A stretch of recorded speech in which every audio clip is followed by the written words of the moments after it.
नमस्कार, अनादि टीवी देख रहे हैं आप और मैं हूं आपके साथ नैन्सी शर्मा। और चलिए बुलेटिन की शुरुआत करेंगे जहां सीहोर के आष्टा में कारोबारी मनोज परमार और उनकी पत्नी नेहा का शव शुक्रवार सुबह घर में फंदे पर लटकता हुआ मिला। 8 दिन पहले 5 दिसंबर को ईडी ने परमार के इंदौर और सीहोर स्थित 4 ठिकानों पर छापा मारा था। कारोबारी मनोज परमार और उनकी पत्नी नेहा के सुसाइड मामले को अब कांग्रेस ने राजनीतिक रंग देना शुरू कर दिया है। अपने सियासी फायदे के लिए कांग्रेस इस आत्महत्या के मामले को अलग नजर से देखने की कोशिश कर रही है। लिहाजा कांग्रेस के बड़े नेताओं ने इस सुसाइड को ईडी की कार्रवाई से जोड़ा है और ये बताने की कोशिश की जा रही है कि ईडी के दबाव में दंपत्ति ने मौत को गले लगाया। दरअसल मनोज परमार कांग्रेस का समर्थक था।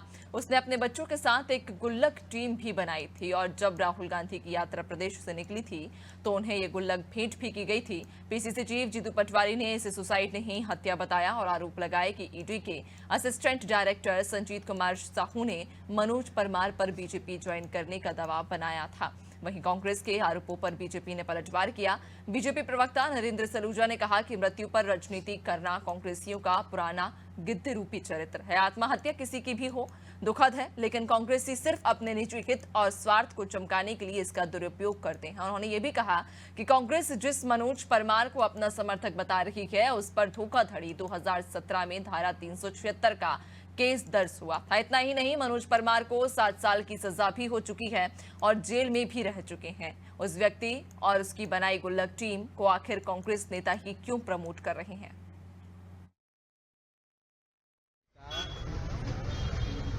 ये हत्या, ये आत्महत्या नहीं हत्या है। एक 15 साल का, 12 साल, 13 साल के बच्चे छोटे अच्छा पिछले और ये सरकारी हत्या है। 9 साल पहले सीबीआई केस हुआ, फिर पुलिस ने उससे पहले जो भी कार्रवाई की। अब 5 साल 7 साल बाद ईडी आई। ईडी ने भी अब तक पूरी कार्रवाई की और उसके बाद ये जो संदीप कुमार साहू डिप्टी डायरेक्टर हैं, इन्होंने इनको बार बार यातनाएं दी। जो बच्चे ने मुझे मीडिया के सामने सार्वजनिक रूप से पहली बार मेरी उनसे मुलाकात हुई तो ये बताया कि हमें बीजेपी ज्वाइन करने के लिए प्रेशर बनाया, आईडी के ऊपर लगाओ यार, द्वारा बनाया गया। जो बीजेपी के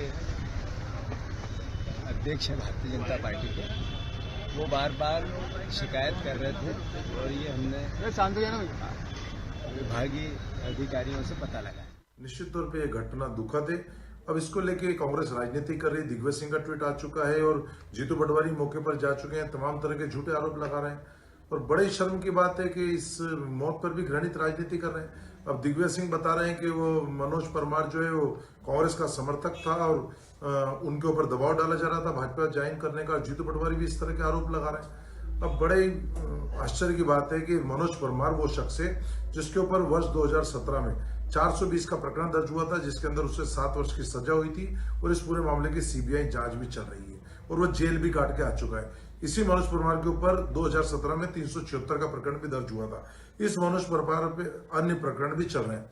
अब ऐसा व्यक्ति जिसके ऊपर इस तरह के अपराध हैं, जो जेल जा चुका है, जिसको सजा हो चुकी है, जिसके खिलाफ सीबीआई जांच चल रही, उसके बाद भी यदि कांग्रेस ऐसे लोगों ने उसके द्वारा अपने बच्चों की गुल्लक टीम बनाई गई और जिसको कांग्रेस के नेता ही तमाम नेता कभी राहुल गांधी से मिलवाते हैं, कभी खड़गे जी से मिलवाते हैं, कभी पवन खेड़ा से, कभी भूपेश बघेल से, कभी कमलनाथ जी के साथ उनके फोटो नजर आते हैं।